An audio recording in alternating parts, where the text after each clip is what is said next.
What's up, Newark? What's up? My favorite day of the week, Tuesday. Get to chat with my favorite people.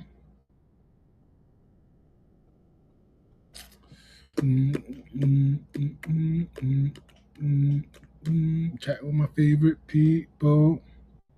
Chat with my favorite people. Let me know if I'm live, y'all. All right, I'm live on YouTube.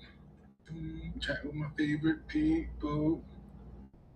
Live on YouTube. Let me check Facebook. We got a great show today. Gonna be a very great conversation with Alnazir Blackman.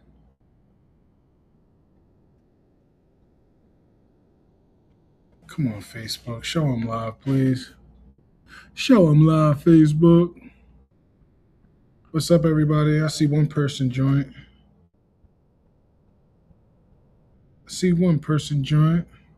Hey.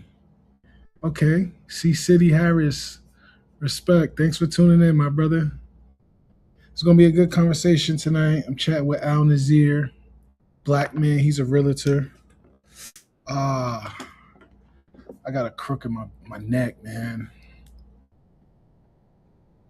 I went to sleep last night on my couch. Woke up like 3 a.m. I'm in pain.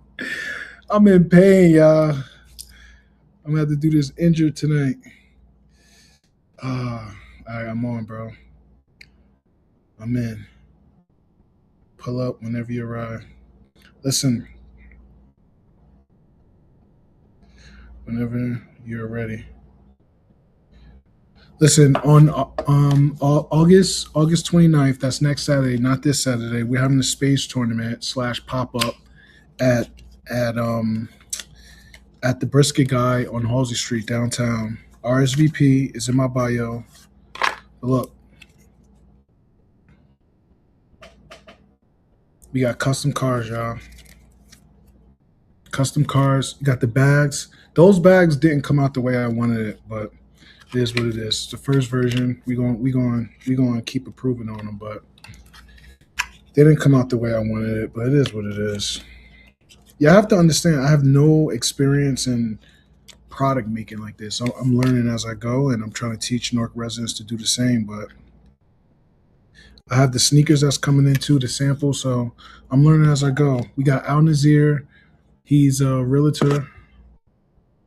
He's a realtor here in Newark, and it's going to be a fun chat.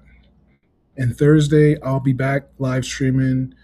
I think what I'm going to do Thursday, I'm going to do. What's up, man? What's up, brother? Thank you for tuning in. We got Facebook friends on here, YouTube. What's up? What's up? What's up? Yeah. So on Thursday, I think. So on Tuesdays, I'm going to interview someone from the community, someone from the city, and on Thursdays, I'm just going to recap the news from the week. So there isn't a place that we can go to get local news in the city. It's just from random Facebook accounts or random YouTube accounts. So I'm going to start trying to. What's up, bro? My boy Rafi Skipper. What's up, brother? I'm waiting for Al Nazir to come in. But on Thursdays, I'm going to try to recap the weekly news. So if you find any stories or if you want anything or if you want me to cover anything, please send it to me. I'm going to put it up on the screen and we're going to react to it and share it with residents together. So Tuesdays, I'm going to interview a local here in the city. And on Thursdays, I am going to recap everything that's happening in our city.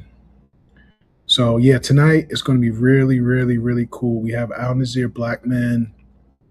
He is a business owner here in the city. He owns a realty company. He's a realtor, and he's a young fella too. I think he's like 26, which is like 12 years younger than I am. So I love chatting with it. I love chatting with people younger than me who living in the city doing big things. So it's going to be a fun question, or it's going to be a fun conversation. I just texted him the link, waiting for him to come right now. But yeah, man, I hope you had a good week. Hope you had a good few days so far.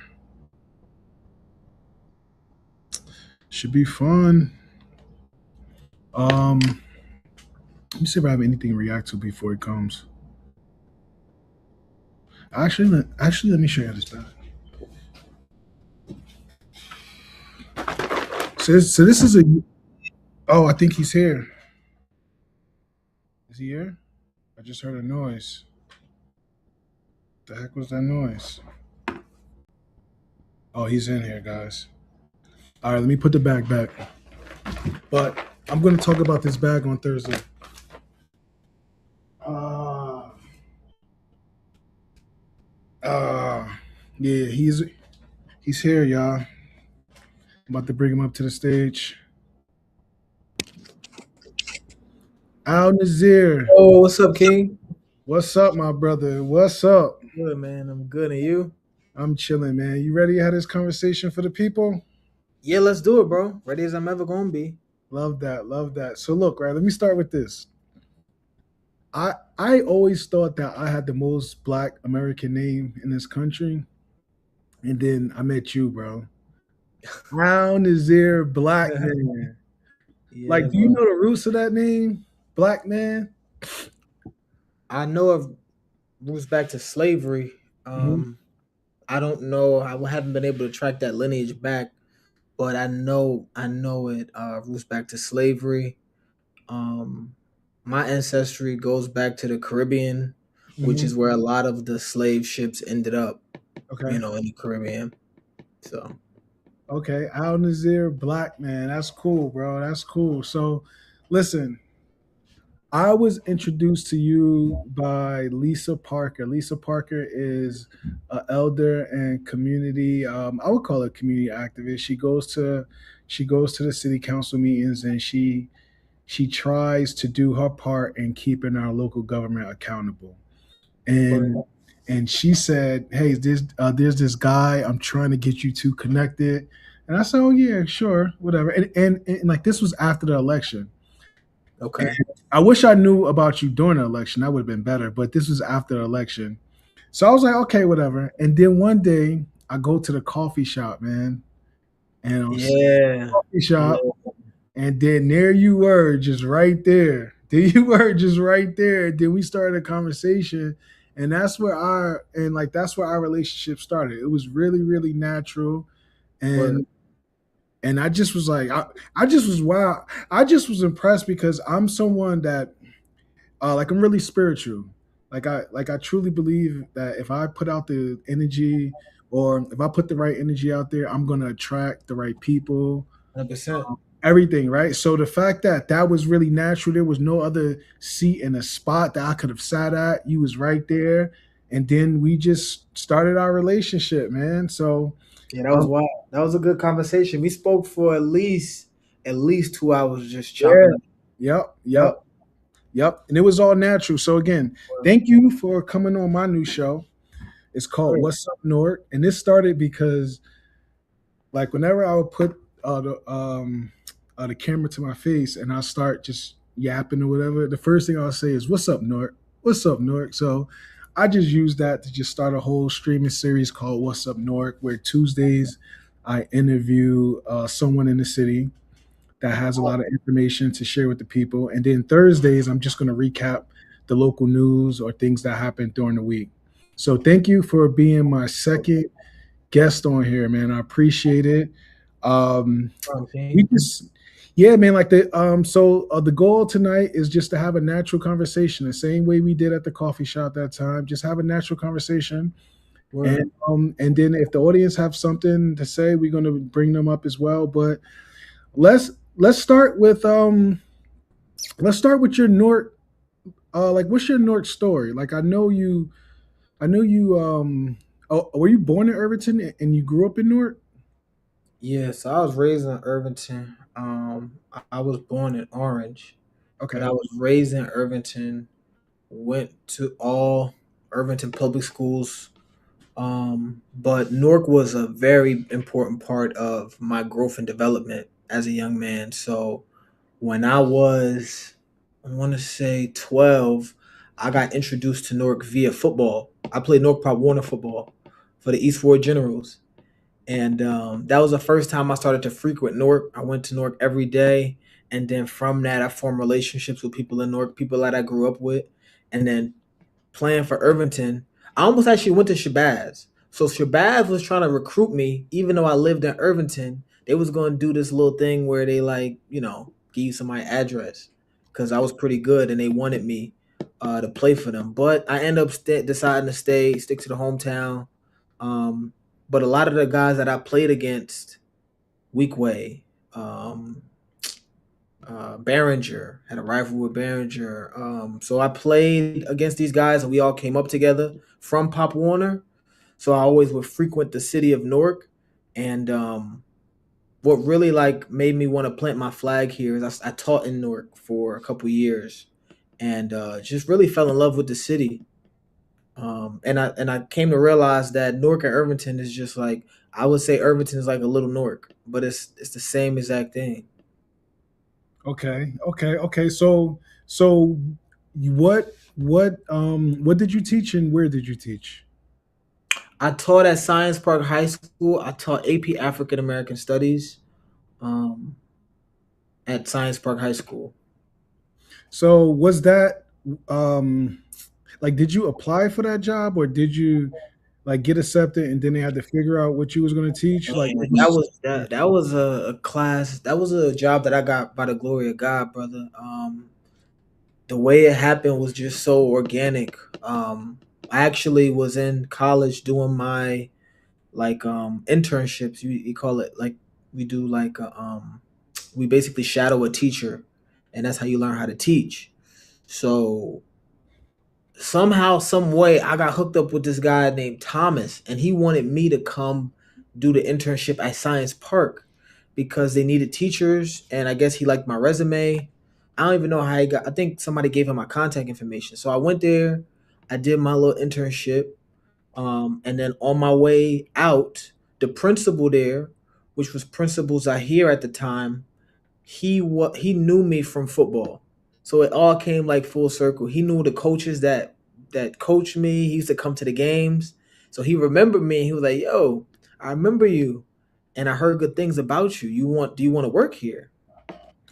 So it was them and Weekway. Weekway was courting me as well. So I was getting courted by Science Park and Weekway, and I ended up going with Science Park. Okay, so you didn't know what you were going to teach when you agreed to work there. No, I knew I was going to teach history. I didn't know I was going to teach AP African American Studies because at that time that course had not been a reality. It wasn't a course at that time. And what year was this? This was, I want to say 2022,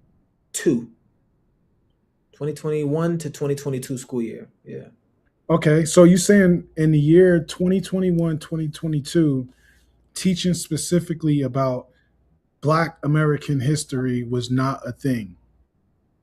There wasn't an AP African American Studies course. All You right. obviously had courses on African American history, but it wasn't, AP Associated Press is like a higher standard um, of institution of learning, a learning institution. So they didn't have a full course for it at that time. It got rolled out that year. I want to say in the 2022-2023 school year. That was the school year I believe it was getting rolled out, and it was getting pushed in a bunch of states, but Florida was one state that had rejected it. Some states were rejecting it. More conservative states were rejecting it because there was some stuff in there that they didn't like. And New Jersey was one of the states that Phil Murphy was the governor at the time. He was fully in support of it. He actually came to, my classroom Yep. when I first was teaching it. Him and Roz came actually. It Yep. was dope. That's when I Yep. first met Roz. Yep. Yeah. So let's chat about that. What about so like why was that like a big deal in Newark? Whereas like they had to come. Like explain that. Just give the viewer some context on why they had to come to your class to see what you were talking about and teaching the students. But yeah, man, of course. So it was extremely important course. I mean, it was being ridiculed, and it was at the time like a political issue, really, that course, because the teaching of history is very important. It's the narrative that we tell ourselves that our kids grow up with, that they learn. So government has a role to play, and they play a role in the stories that we tell, right? And so I believe his name Ron DeSantis in Florida, the governor of Florida, he was vehemently against it. Like he did a press conference.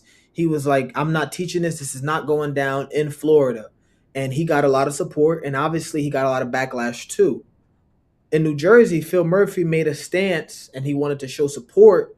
So him coming to the classroom was like him putting his stamp of approval, and he was big. He was an advocate for the course, and he was pushing for it, and we was one of the first schools in the state of New Jersey to teach it. I think we were part of that pilot. It was a pilot group of schools, a select few.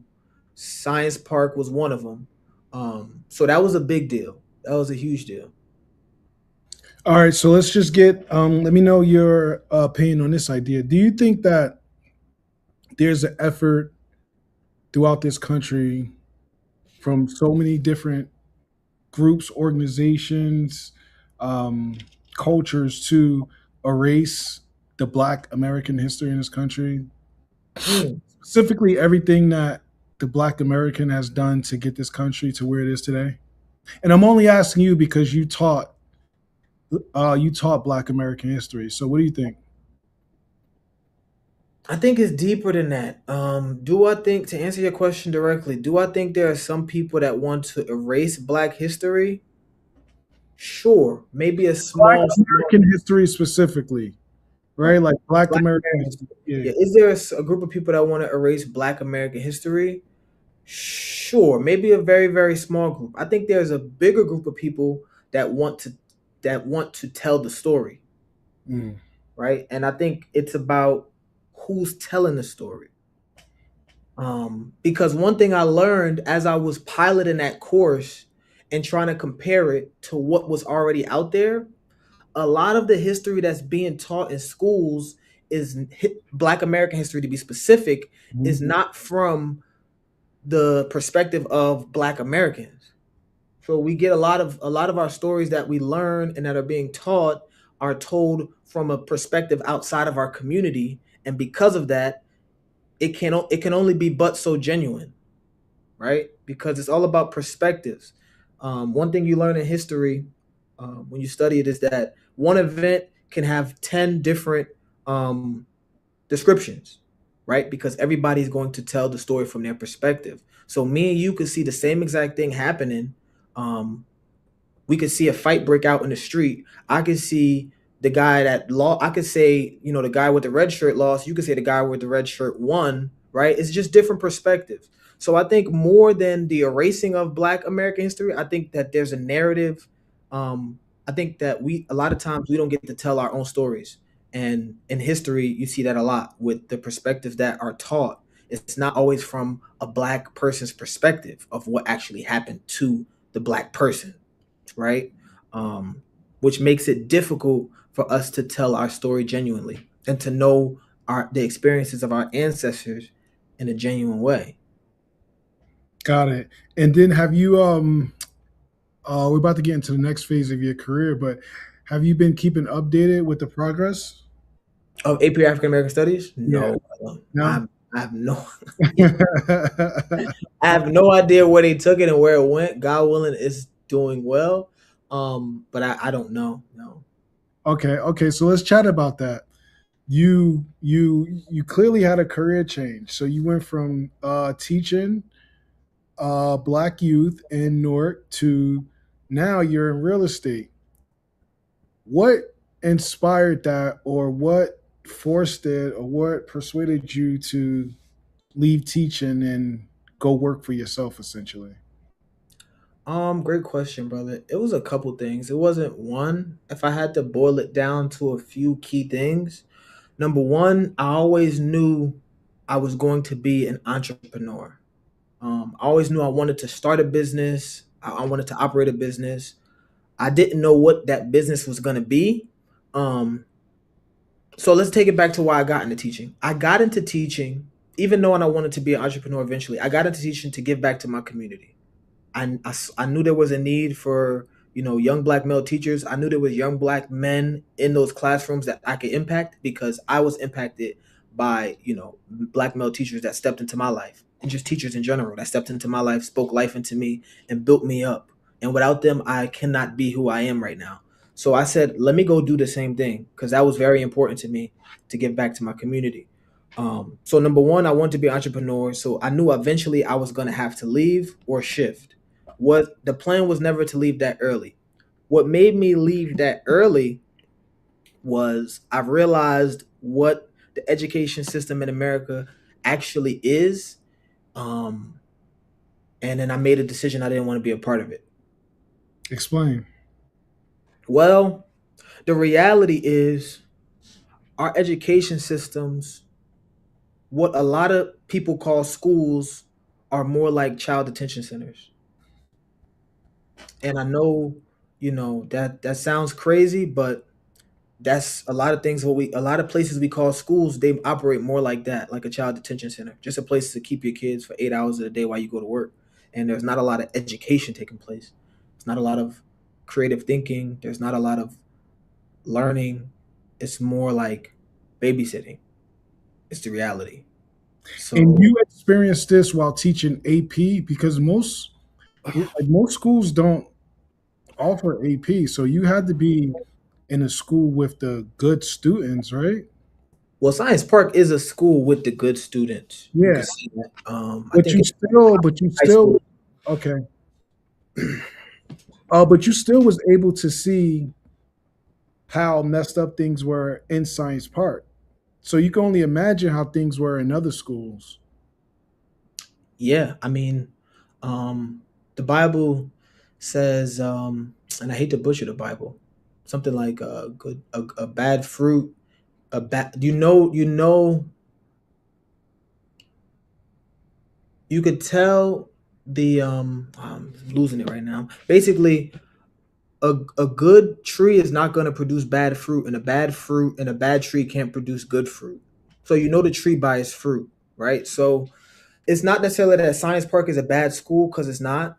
Some really good teachers in there, and there obviously is some learning taking place in all schools. But in general, the education system, the way it is created, the structure of it is flawed.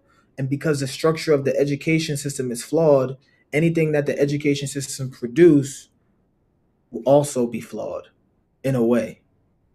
So that's what I have to say about that. Science Park was a good school. Obviously per like statistics and ratings and all of that stuff. But if you peel the onion back, um, and you're in the weeds of it, I got to see a lot of things that really turned me off to the education system as a whole, and just doing my research plus my experience. I realized that the goal of a lot of schools is not the uplifting and education of their students. A lot of it is control based. It's controlling the narrative. It's controlling the students. It's controlling the teachers. You're going to teach this because I said so, and this is what I want the kids to learn, as opposed to what would be in the best interest for these children to learn so that they can grow and prosper into the future. That's not the that's not the foundation of the education system. The foundation of the education system is to create workers, essentially, that follow rules and are easy to control. And that's something that personally, that's not what I was there for. I really went into education wanting to be an uplifting presence in the lives of my students, and I did that to the best of my ability.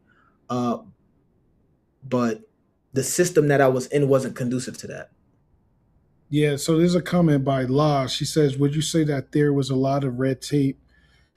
There was a lot of red tape that essentially stopped you from becoming the teacher that you wanted to be. Basically, you had to follow an agenda and you couldn't be that person that you wanted to be in these kids' lives, essentially. That's exactly what happened. That's exactly what happened. And it's unfortunate because that just happened to me, but that happens to so many teachers where you try to go above and beyond because your heart is in the right place and you really want to make an impact, right? And so it's those teachers that get hamstrung and get nitpicked and get ridiculed and micromanaged because you're trying to do something different than the status quo. Unfortunately, a lot of teachers just come to school to get a paycheck. They just come in to get a paycheck. They don't really care about your kid. They don't really care about an uplifting or creation, or it's just like, let me do this. Let me get these tests that I've been given. I'm gonna get them assignments that I've been given for the last 5 years because I'm tenured. I'm gonna collect my check. I'm waiting for this pension. I'm gonna get up out of here. So it's a lot of that, and that's cool. That'll get you a nice, smooth 30-year, 40-year career. But those teachers that really care and they're trying to like do new things and be creative and connect to current events and show how the current events connect to the past and go outside of the box. Those teachers, a lot of the time, they like you at first, but once you get to a point where they can't control you, that's when they start to micromanage you and nitpick you, and they start to show you, like, they try to put you in your place, like, this is not what we do here, right? Just like, stop.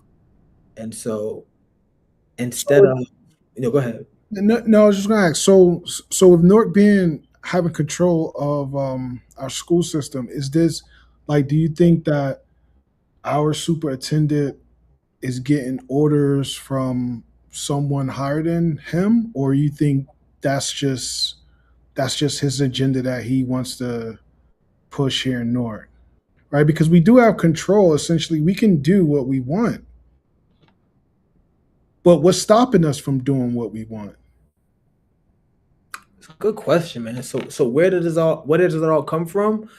um to be honest with you, I don't know where it all comes from. I think it goes back to the fact that a bad tree can't produce good fruit, right? A bad tree can't produce good fruit, and we know a tree by the fruit that it produces. So I think the education system as a whole is just a flawed institution. Now, is it obviously beneficial and has it provided education to the masses? And obviously, there's good. I don't want to sound like the Mhm. education system sucks. Like, no, you can, like, I'm a product, you're a product, you Yep. public school product, Yep. you public school product, I'm public school product, and there's a lot of public school products. So, uh, you know, you could thrive anywhere, and all of these institutions have their good. But for me personally, I had to ask myself, was the juice worth the squeeze to continue to go to a place where I was sick, right? I was sick there. I would drive up to work, and my stomach would turn. The closer I got off the turnpike to the school, the more my stomach hurt. I was in there stressing. Man, I'm too young to be stressing. I'm fresh out of college, stressing at work that I should love. So for me, the juice wasn't worth the squeeze. And I believe truly in my heart that I'm gonna have a bigger impact doing what I'm doing now than I would have had in that stuck in that institution. Yep. And we about to get into that. And what gives me that same feeling is knowing how many resources we have in our city and how they're just not being used effectively and efficiently to help our children at masses. Not, because we do have the exceptions, and the exceptions always get highlighted. Like we have kids going to Ivy League schools every single year out of Newark, New Jersey. But 100%. you also have 80% of kids who can't read, and that's the stuff that makes me nauseous and makes me really, really sad. So I feel you on that. Um, but yeah, Yeah. let's chat about that transition. You said enough is enough. You couldn't do it anymore. I need to do something else. Yeah. What was that something else? And why did you choose why did you choose what you're doing now? Yeah, that something else was real estate. So I left teaching to pursue a full-time real estate career as a real estate investor and a real estate agent. Um, and you said what made me go into real estate, right? Like what made me go into that realm? Um, my mom, my mom, I would definitely say was like the biggest influence. She's been in real estate, not like a big real estate developer or mogul. She bought one multifamily house in Irvington that we born and raised in, that basically funded her life, and gave us not only a place to stay but a place to earn. Right, renting out that property It's basically like 4 units. So she's been collecting that rent, and that rent is what really she's been on retirement.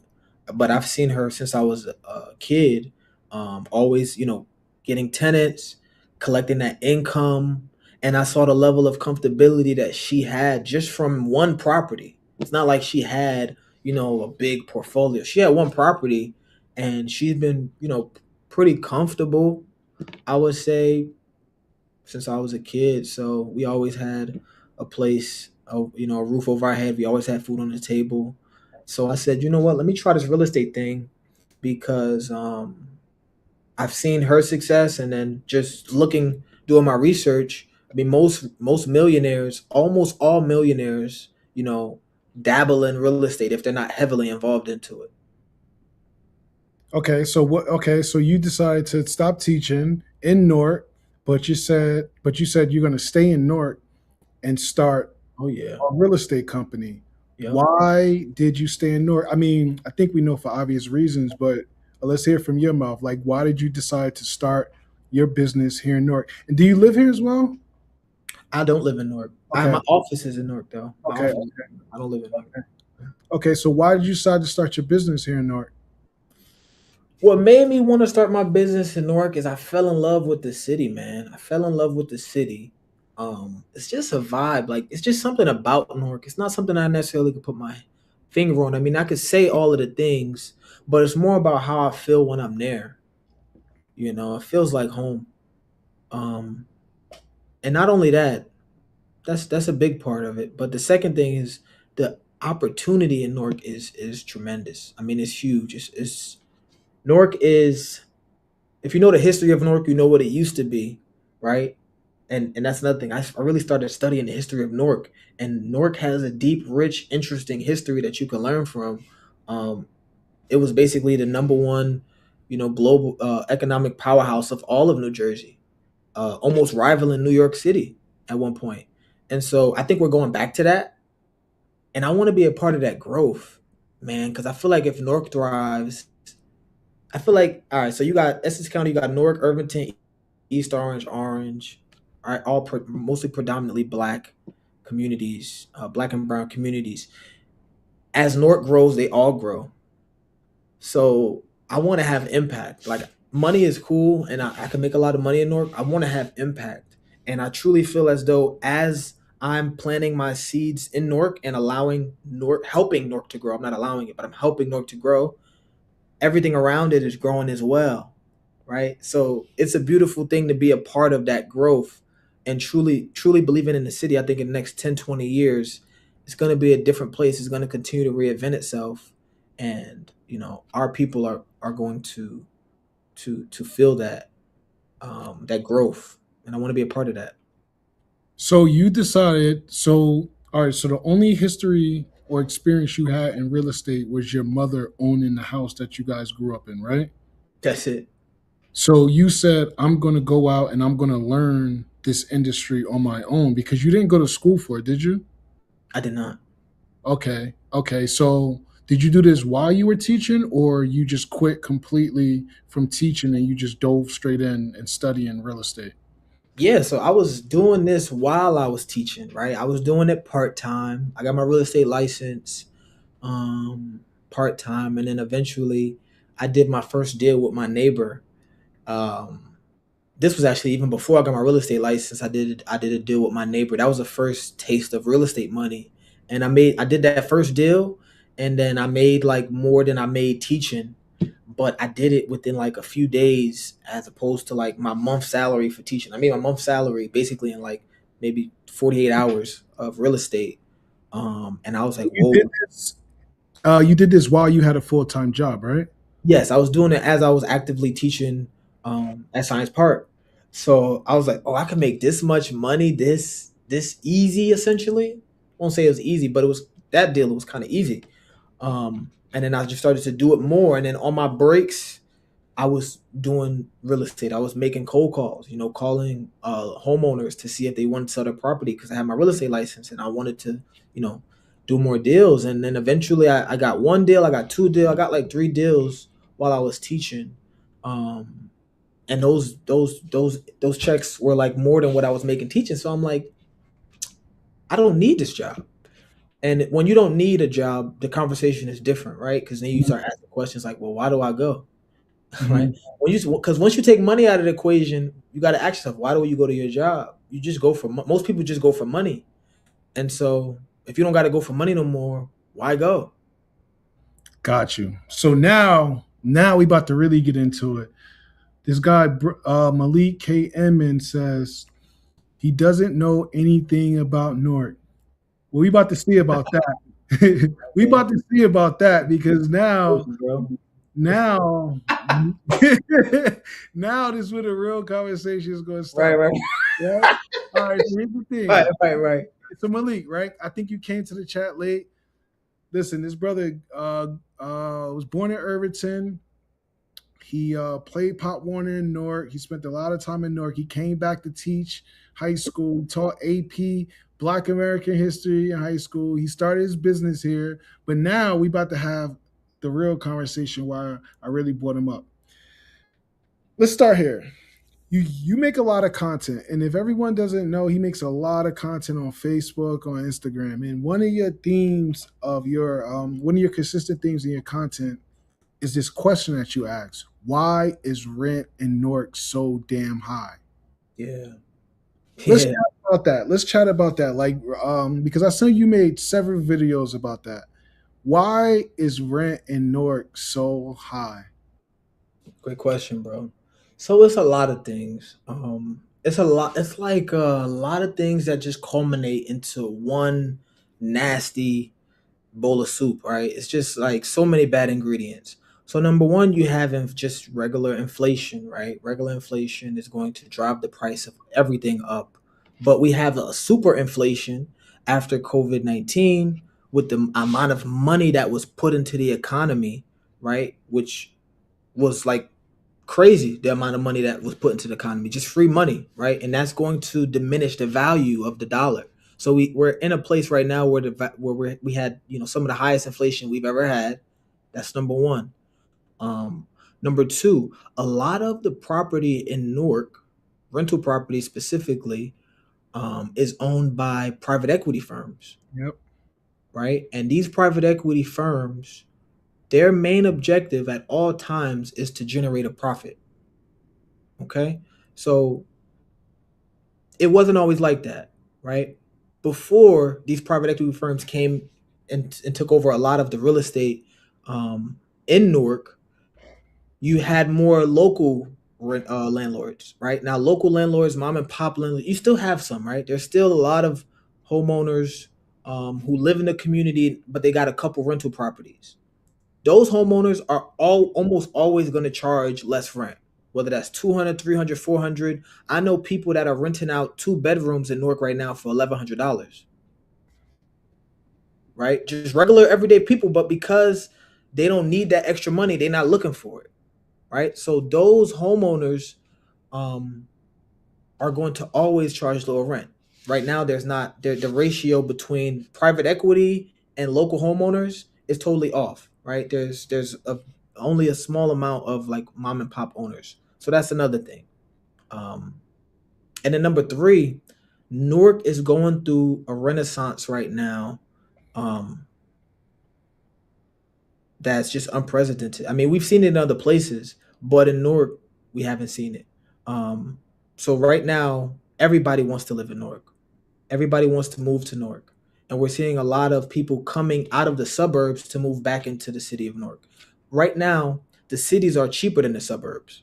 It used to be the reverse. So, white flight, people moving out of cities into suburbs, that used to be an economic decision as well, right? Real estate in the suburbs used to be cheaper. That is no longer the case. That has now flipped. So people trying to buy a house now, they can't look in Union because they don't make that much. They can't look in Hillside. They don't make that much. Same thing with rent as well, right? It's all the same inventory, whether you're buying or you're renting. It's very similar the way those markets interact. So as prices of real estate go up, so does rental values because people are getting mortgages for these properties. They have to pay their mortgage. Also, taxes are going up. So now the homeowner who has to rent out their property, they have to come out of pocket more money. So where are they going to get that difference from you as a tenant, Yep. right? Yep. Yep. So I Yeah, would man. say those are the top three. Yeah, man. So again, you have these private equity companies who they just have so much cash in the bank and they don't know, like they need something to do with it. And then they're just like, we're gonna buy real estate, man. We're gonna all right, like we're gonna buy real estate because we don't know what else to buy. They don't have anything else to buy. So they're going into these cities and buying up all the real estate. So you touched on who owns North. You shared that client report.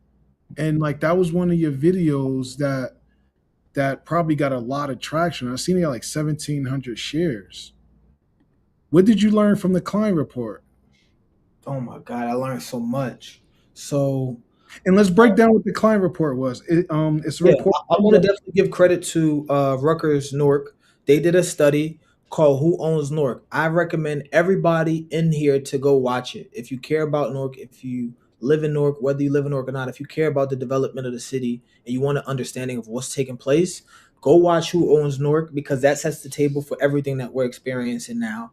Um, so in 2017 to 2021, there was a huge jump in private equity purchases of residential properties in Newark. These private owned companies purchased about half of the 1 to 4 family residential units in Newark from 2017 to 2021. Okay. So from that period, you have big companies, $100 million, like big private equity companies who are purchasing huge amounts of New Jersey, Newark, specifically Newark residential property, right? So I'm talking single family houses, 2 family, 3 families, 4 families. What that does, that increase of people jumping into the market, that's going to increase prices, right? Because now we have these people who were never a part of the real estate market now competing with me and you, right? Or anybody who's looking to buy a property. We're competing with them, right? And they have so much money, they're able to spend more. So they're driving the market up, right? Because if you got a 10 million, 50 million, in funding, what's an extra $100,000 on a property to get it if you're thinking long term? And that's what a lot of them are doing. They're thinking long term. And the part about it that's scary is that we don't know who owns these companies, right? So what they'll do is um, they'll buy a property in a shell company, a LLC that's registered to a PO box that's under another LLC that's registered to another PO box that's under another. So they're playing a shell game where they're hiding ownership, which people have been doing that. You can do that. The scary part is they did that for half of the purchases in those 4 years. That's a lot of real estate, and we don't know who owns it. It could be one company that owns it. It could be two companies that owns it because there's thousands of LLCs, but they could all track back to one person. So that's the scary part too, because now you don't know who to hold accountable. It makes it difficult to hold someone accountable when there's so many companies in charge, right? And that's why you see, some slumlording going on in Newark, right? People not taking care of their property, not taking care of their people, hiding behind these shell companies. Yeah, so you would think that our local government will be protecting us, but we know sometimes they're in bed with these developers, right? Like, so wasn't there a recent case this summer where another another developer got caught doing what exactly? They taking money in the bathroom. Taking money in the bathroom. They taking money in the bathroom. Taking money in the bathroom from a developer. And Yeah. this was what, to get property approved or to get a permit or something? What he was trying to do was he was paying to get so um invest I believe it was Invest Nork before they were called Invest Nork. They had a Hmm. different name. Yep. They rebranded. Yep. before they were Invest North, whatever they were before, that organization, and they're still in charge, right, of Mhm. dispersing of city-owned property. They're like a Yep. separate arm outside of the city that's going to disperse the city-owned property. This guy was the head of that branch at the time. Hmm. So they're giving him money, they're tipping him off so that he could give them whatever they want. I want this lot, that lot, that lot. I'll give you this for it. They're basically buying it from him and then paying the city as well, whatever the city asking for. Normally it's pennies on the dollar, right? Yeah. So that's what he was doing. Oh, that's crazy, man. That's crazy. That's crazy. So we know rent is high, and then recently, was it this week, Ras Baraka announced the Keep Newark Affordable Plan. He did. He dropped something, man. And that's I saw that coming though, because the 21st Century Road to Housing Act just dropped. That's on a federal level. That was a federal act that dropped. That's basically they're looking to make real estate more affordable, home ownership more affordable. Because all throughout the country right now, home ownership is not something most people can afford. We feel it a lot in Newark, but it's not just in Newark. It's in a lot of places. Um, Primarily blue states, and people feel it, right? So on the federal level, they're incentivizing cities like Newark to come out with legislation that's going to allow people to afford homes again. Um, and so, in order to receive funding from the federal government, cities have to come out with something. So I was expecting Newark to come out with something. It was dope to see them come out with something so soon because I wrote the Housing Act just dropped last month. So for them to come out with something so soon is dope. I want to see it implemented more. The post he made was very vague. It wasn't descriptive at all. I'm expecting something to come out more to make things more clear to what's actually going to change. But I saw some stuff in there that I liked. At least the framework of it was dope. But we'll So see. So next week I'm gonna have Felicia Austin Singleton on the show, and she's an activist. She goes to the city council meetings, but for years she's been telling our administration, our city council members that we need a Newark AMI because the Yeah. regional AMI was just Yes. too is Yes. too high. She's been saying it Yes. for years, Yes. and they've been gaslighting this woman. They've been gaslighting this woman by continuing to use this word affordable. And she was just saying this stuff is not affordable and y'all know it. And then recently he came out, he changed his tone as if this woman wasn't speaking about it for years. They need to give her credit They because need to give her that credit. that's one of the biggest changes is doing the North MI. I think the North median income is around 50,000, but we were following the metropolitan area AMI. That was like 115,000. Yep. That's double. That's a Yep. totally different conversation. So now when you say affordable, you go 30-60% of 52,000. All right, now you're talking like affordable, like mostly anybody can afford that, right? Yep. 30-60% of 52 as opposed to 30 to 60% of 115. So yeah, that was huge. I was very glad to see that. And I want to see what they make the Newark median income because I believe it's around 50,000. So it should be something around that. So let me ask you two questions. What's like what do you think about building up, right? In some of these wards, just building up, and not only building up, but building up with this idea of co-ops in mind, meaning that we can go 20, right? Like we could build up 20 stories, bro. Right? Like in some of these wards, it's like we can build up 20 stories to provide more legit affordable housing and then do it with that co-op mindset or that co-op framework. What are your thoughts on that? So like a 20 story co-op essentially A 20 where people story co-op, man. Right? yeah. A 20-story co-op where residents can only because this is happening, right? Like Bronx has a few, like there are other places who have these co-ops and residents own the co-ops, residents determine who they hire for maintenance, who does the landscaping. They make the decisions. It's a They community based they decision make making the process. decisions. Yeah. What's your thoughts on something like that here in Newark? I believe home ownership is very important. Hmm. Most most people more than 50% of their wealth in real estate if they own real estate. So I think ownership is extremely important. I think it's a good idea to, because we're seeing a lot of luxury apartments, right? Which are cool. Okay, we get it. You're going to build up the luxury apartments. It's going to be 500 units to rent out, but nobody's going to own anything, right? And right now, home ownership rate in Newark is around 25%. So only 25% of Newark residents own property in their own city. That's a problem. So I like the idea of a co op. I like the idea of condos. I like the idea of townhouses. I like the idea of houses that people can afford to buy, right? Because right now, most people can't afford to buy a house, point blank, in the city of Newark, in the city they live in the city they work in the city they grew up in. They can't afford to buy a house.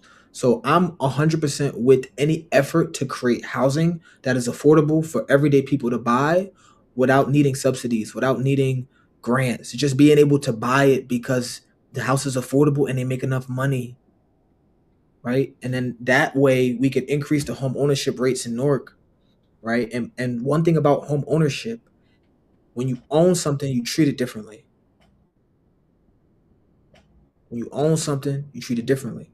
So where you have high home ownership rates, historically you have less crime, right? Where you have high ownership rates, you have more voter turnout, right? You have better economic, you have better educational outcomes, more kids going to college, right? So um, real estate is so important to the makeup of a city, so much so that you see the ties between high home ownership and good things and and low home ownership and bad things. So I'm 100% with any effort that's going to make more people homeowners. So the co-op idea would be dope. I think it'd be dope. So Andrea said most educated people can't afford it. Yes, ma'am. So Damn right so about that.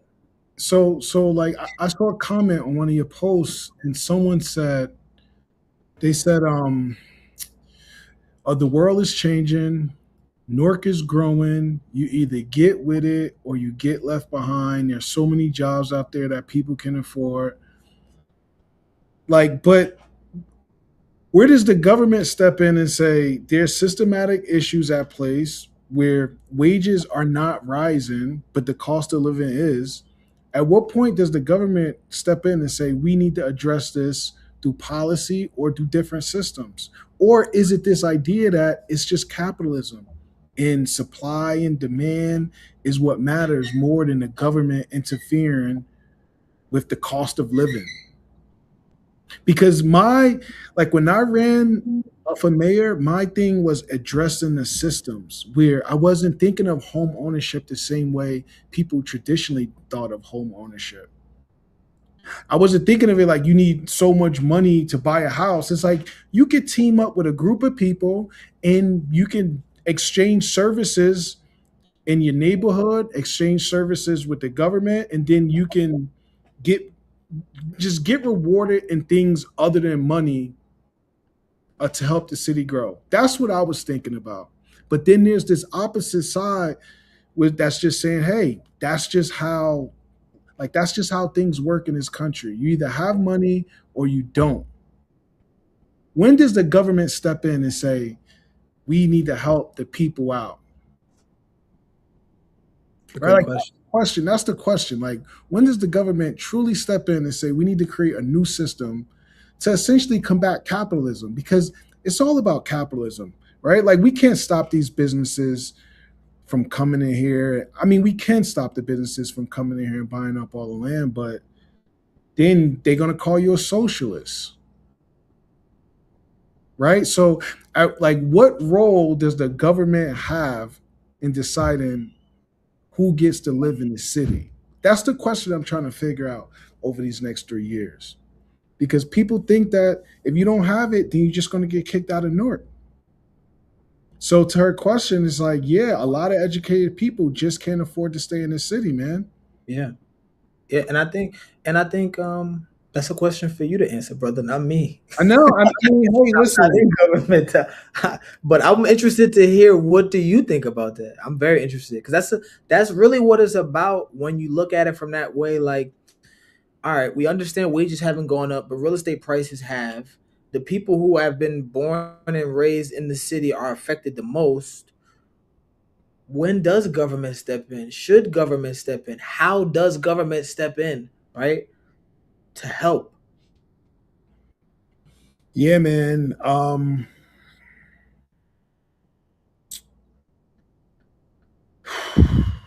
There's only so much policy that you can implement Right.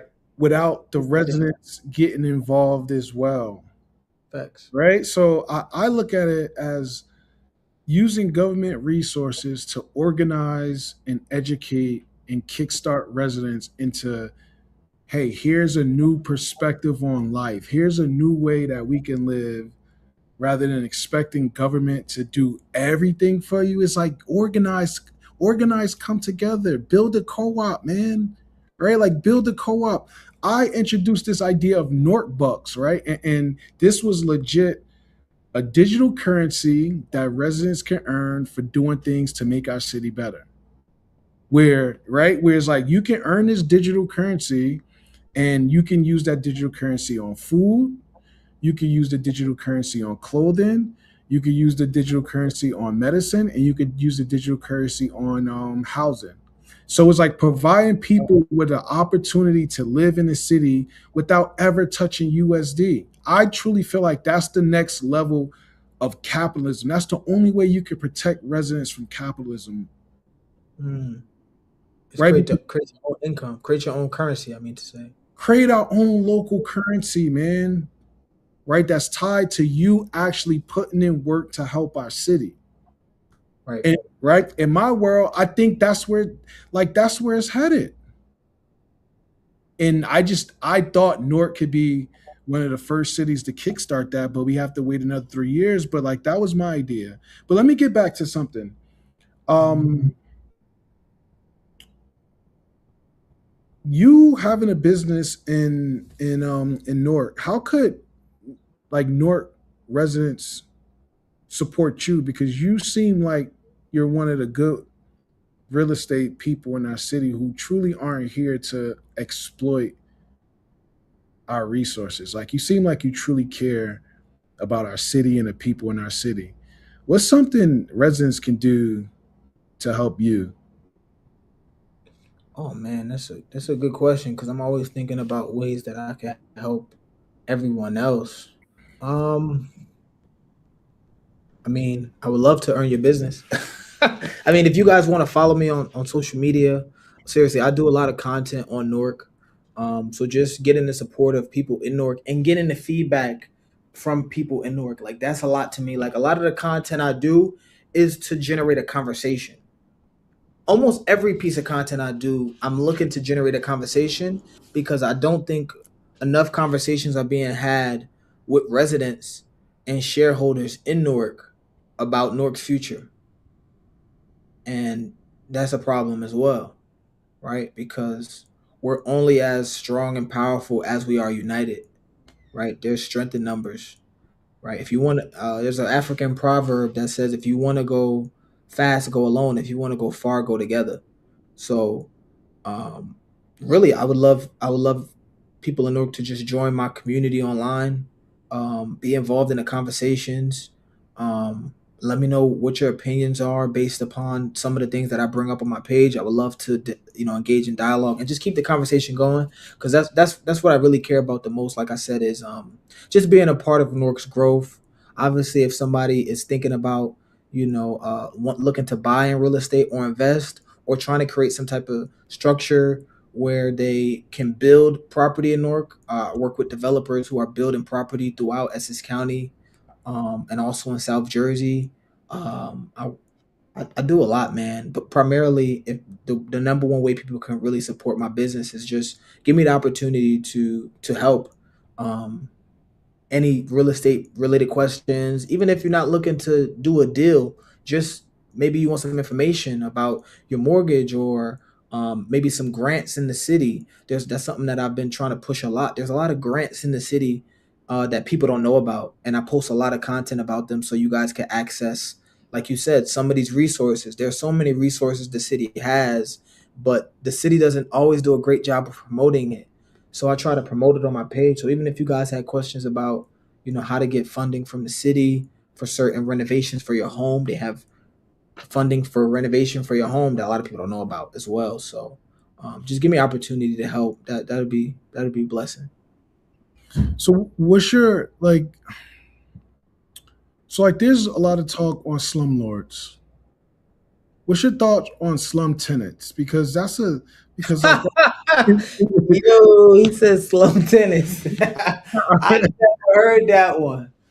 Oh, slum tenant. no, seriously, like, is there?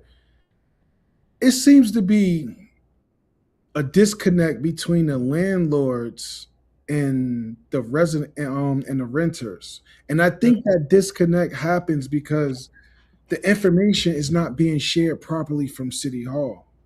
So, like, residents do not understand that a lot of times when property taxes go up, those landlords are not just about to go in their savings or go in their pocket to pay that extra property tax. They are going to add that on to your rent. Yeah, But then residents are going to look at that and say, this landlord is just being greedy. So then they may become more negligent. Like, is there a way to better that relationship between those residents and the landlords? Because not all of them are, or maybe some of them, but many of them are not LOCs. They are just regular people who are just buying homes and they're renting them out. 100%. Like, a few times a month, I go online and I see a landlord complaining about a slum tenant, about someone who just was neglecting their home, or they left their home worse than when they first moved in there. Is there a way to better that relationship? Yes, 100%. And it's not easy. A lot of times people look for the easy route. The number way to better the relationship between any two people is communication. Simple. Communicate. Simple. So simple. We make things so complicated. It's communication, right? From both sides. So even just to take that example that you gave, like if somebody is a landlord and rent is hitting them over the head, I'm sorry, if they're a landlord and property taxes just hit them over the head and life just hit them over the head and everything's more expensive, not just property taxes. So people's lives are more expensive. So rent should go up in proportion to the market. That's good business, right? So as a landlord, you should be looking at what are things renting for, and how do I increase my rent while also improving my property, right? Because when you increase rent, you should also be making small improvements and keeping up with your property. But the number one thing that landlord has to do if they do plan on increasing rent is communicate to the tenant, um, that's what they're going to do. Give them time in advance to know, and if the tenant questions it, explain to them why. And that comes with the tenant also, flip side, communicating and saying, why are you raising my rent? I've been good here, I've been good to you, I've been good to your property, so why are you raising my rent when you know I got X, Y, and Z? Because you got life too. Life's for everybody. So, but we have to communicate when there is um, conflict or questions as to why things are happening. The number one reason for poor landlord tenant relationships is because there's a gap in the communication that led to a conflict that wasn't resolved, and now you in court. But all of these things, for the most part, some landlords, wild, just wild people that'll do wild things. Some tenants, same thing, wild people that'll do wild things. The majority of people are sensible, and if you communicate and have an honest conversation with them, people are understanding you could get somewhere. So, do you think the local government can do something to better that relationship, or do you think that's just like, I'm trying to figure out when government should get involved? Because I'm a techie. I have this. I think in systems. I feel like interface. and the right systems can solve most communication problems in our city. But the question is like, who's going to step up and provide that? It doesn't seem like there's going to be a private company that's going to come in here and better the communication between the landlords and the tenants. So it's like, at what point does the government step in and say, here's a solution to better this relationship? Mm. It's Like, interesting yeah, because what you see, most of the technology that revolves around property management is about increasing the profit for the landlord. yeah. I haven't heard of many that their main focus is to increase the relationship, it's to better the relationship between the landlord and the tenant. So that's an interesting spin, and I'll be very interested to see how the market will react to it. But I think, and this is, I don't like to get political, but politics are important, and this is the main question that divides our country: is when should the government get involved and how much should the government get involved? And we have two sides of politics that have difference in opinions on when the government should get involved and how the government should get involved. From, you got people that say the government should never get involved, and then you got people that say the government should always be involved. Like most issues in life, the answer typically lies somewhere in the middle. Um, just But with, this is Newark. This is Newark, though, right? And like, this is what I try to tell people. If we just think about Newark first and don't think about what's happening globally and nationally in some cases, it's like, what can we do here that works for our people? So and here I feel like we should get involved as much as we can if we truly want to protect our residents. Because we have many residents who can't even read, man. Like, I'm gonna be real, like it's not only the kids, it's the adults as well. We have many residents who truly cannot read. And then now you have these landlords that's coming into our city, and they're taking advantage of these residents who can't read. So it's like, at what point does the government say enough is enough? We need to protect our residents. I listen. I feel like Newark. I feel like Newark is spacious enough where everybody can eat. Where it's just like the government can protect the residents that they want to protect, but then you have areas of Newark where it's just like, go at it, man. Y'all want to be full blown capitalists? Go at it. Mhm. But I think the government should do something to protect these residents who are really, really vulnerable, and they don't even know they're vulnerable. That's another thing, is that they don't even know what's going on. Right. Because like, who else is going to protect them? A nonprofit? And most of these nonprofits are corrupt in their own right. So it's like, that's something I'm trying to figure out, man. Right? Because I'm not necessarily the big government person, but I am the person that want to protect our people. Of And I course. feel like the easiest way to do it is through this local government. Like we've seen our local government protect and enrich so many developers over these last 30 years. Why Word up. can't why can't we do the same thing for the residents? Just go all in the residents and just say, all y'all developers, y'all can get it done without the government. That's my idea. But if you see a mayor or a candidate talking like that, like, what do you think? Um,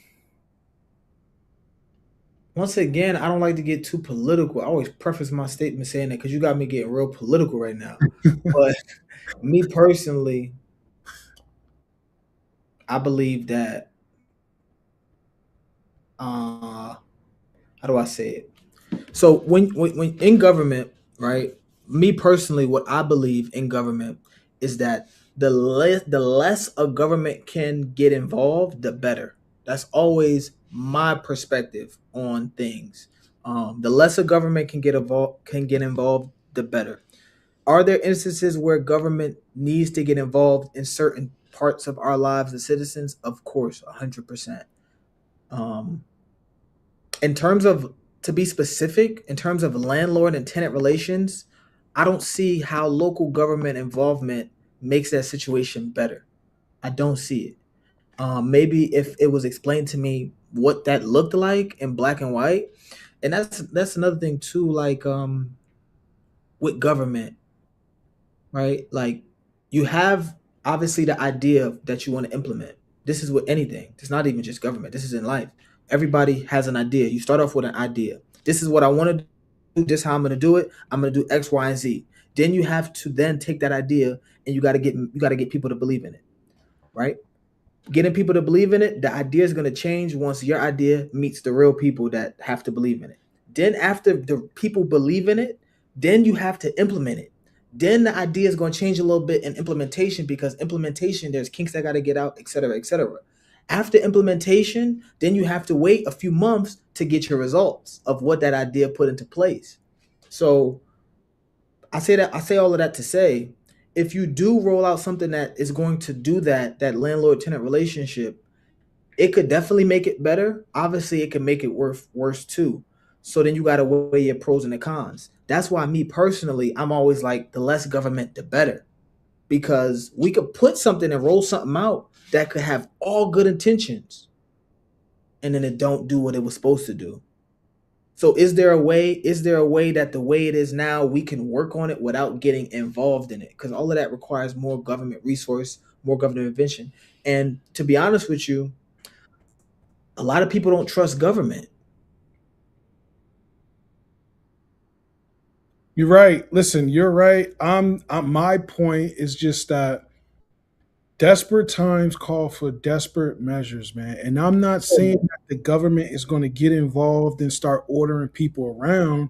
I'm saying the government should get involved to identify the problem and just serve as a middleman, and just serve as a middleman between getting things done, especially if you have smart people in the government who truly care about all of the residents, all of the businesses. You should be able to identify a problem, talk to all parties involved to understand what's going on, and work together with all parties to find a solution.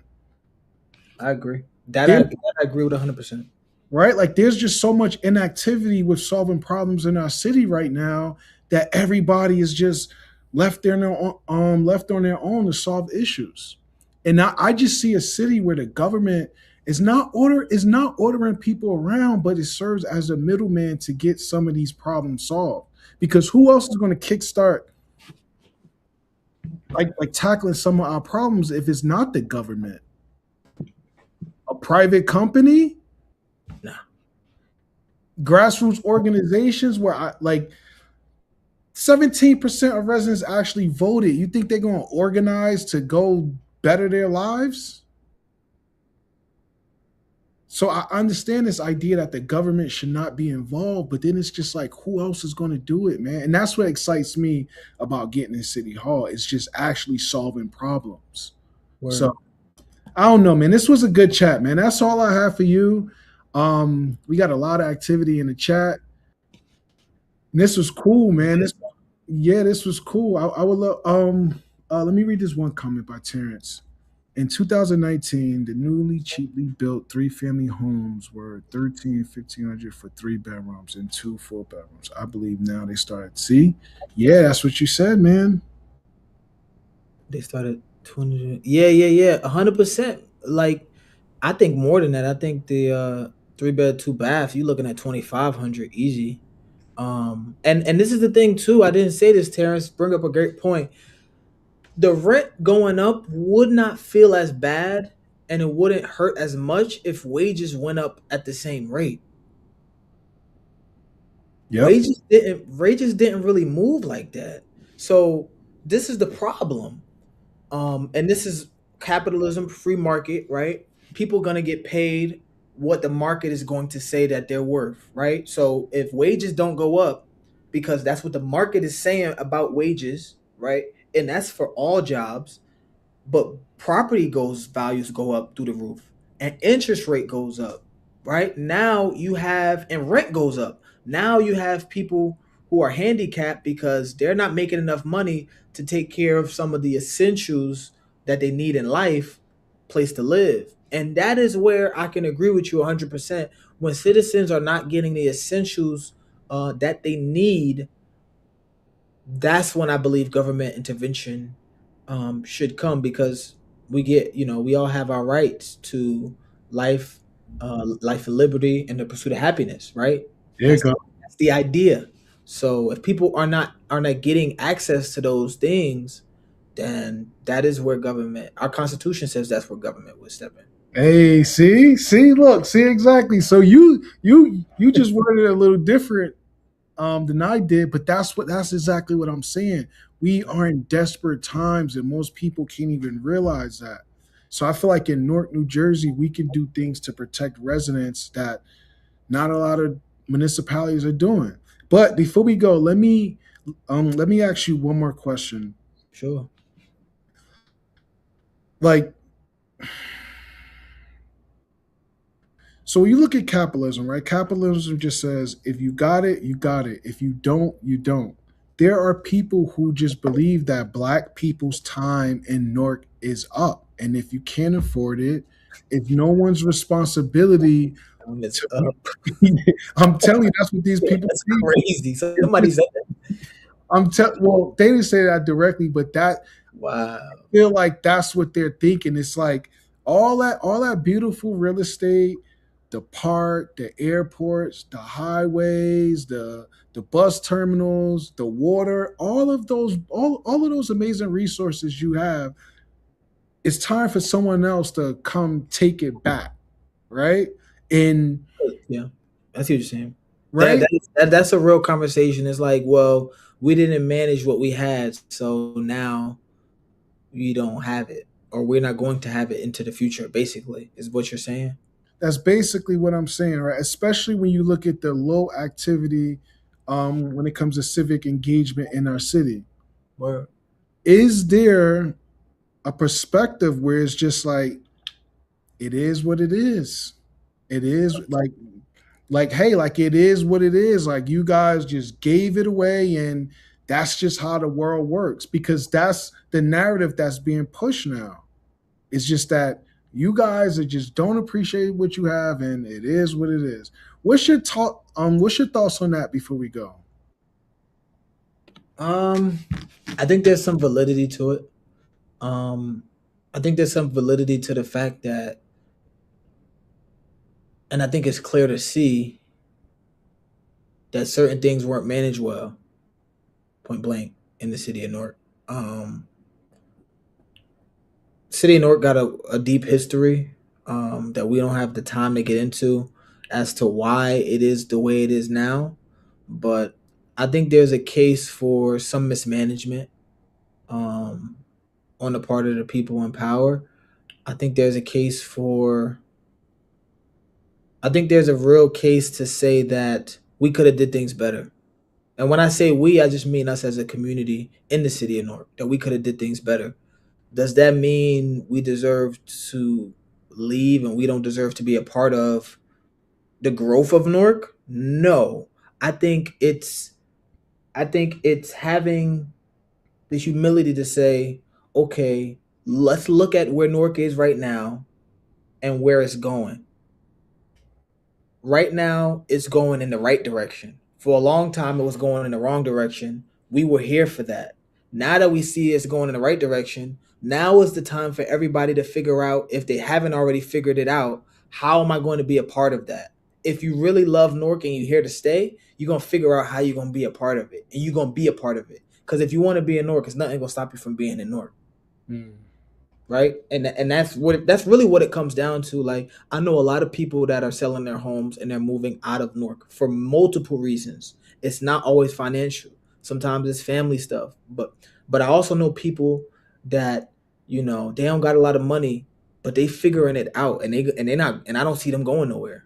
No Mhm. matter how bad it get, they just gonna figure it out, and they're gonna be a part of the growth. And you know, Newark is going in the right direction. It's going up. So as long as you're here and you're actively engaged in being a part of that growth, who can tell you that you don't deserve to be here? That's nonsense. You know? I love that, man. Listen, man, thank you so much. I know you got to probably wake up in the morning to do some training. My boy does jujitsu. You do jujitsu, right? Yeah, brother, I do jujitsu. I'm going to bed way too late. I got jujitsu at 6 a.m. on Wednesdays, but I'm going to Yeah. bed way too late. I just miss it, but I'll be back on Friday. I do jujitsu on Monday, Wednesdays, and Fridays primarily. Yeah, and I love it, bro. We got to get you on the mat one day. Nah, heck no. Yo, heck no, bro. Yo, I'm done physical contact, man. I have like 8 stitches here. I got like 13 stitches From here. ball? Yeah, from basketball, Yeah. but I'm yeah, man. I'm done physical contact, You man. still play ball though, right? By myself, like when I'm outside in the park, like I'm Let's not. get a one. Let's get a ones in. Are we? Oh, we I got to saw you record do a one. I saw you do a ones. Yeah, I saw you do a ones. Don't do that. it. All right, let's record it for content, bro. Word. Listen, man, thank you so much. I appreciate it. I would Brother. love to have you back on. And again, I'm just getting used to this. My idea is just to interview Norkers or people in Newark doing their thing and just get their perspective, right? Just so I can learn. My audience can learn as well over these next 3 years, and we can figure out some new strategies on how we can get in City Hall, man. So thank you so much. Love it, man. I appreciate you having me on here. I appreciate everybody sticking around with us. And yeah, I love what you're doing, man. Keep doing what you're doing. Like the movement, Brick City, owning that name, owning that brand, that is going to be huge. You're planting good seed and good soil, and you're going to have an amazing harvest, brother. I love what you're doing. Love what you're doing. We're going to stay connected. Thank you so much. I appreciate you, brother. No problem. God bless. Have a good Peace. night, guys. Oh man, that was a good chat. That was a good chat. That was a good chat. Next week we have Felicia Alston Singleton coming on the show. It's going to be that's going to be a really fun chat. Before we go, August 29th at 5 p.m. I'm having a Brick City pop up selling those bags. I'll probably do a review on those bags soon, but those bags we probably sell them for $10. So come pick up a bag, man. Like it's the first version of the bag. We're going to keep iterating on the bag and fixing them up on the next batch. So we have some other items as well. We have posters, keychains, we have T-shirts. It's going to be at the Brisket, guys. So if you're free, please come through. And this Thursday, if you want me to review anything, you want me to react to anything, please send me a DM, and I'm going to put it on the screen and we're going to react to it. So again, Tuesdays are for local interviews with people in Newark doing cool things or people who have information. Thursdays, I'm just going to give you an update on everything that went on in our city during that week. But this is just a second week of me doing this. I'm not the best media person, but I'm learning. I'm learning, and I think in the next 3 years, I'm going to perfect this, and it's going to be a good medium for me to share information with y'all. So thank you so much. I love y'all. I love y'all so much, and I can't wait to chat with y'all on Thursday. Peace, y'all.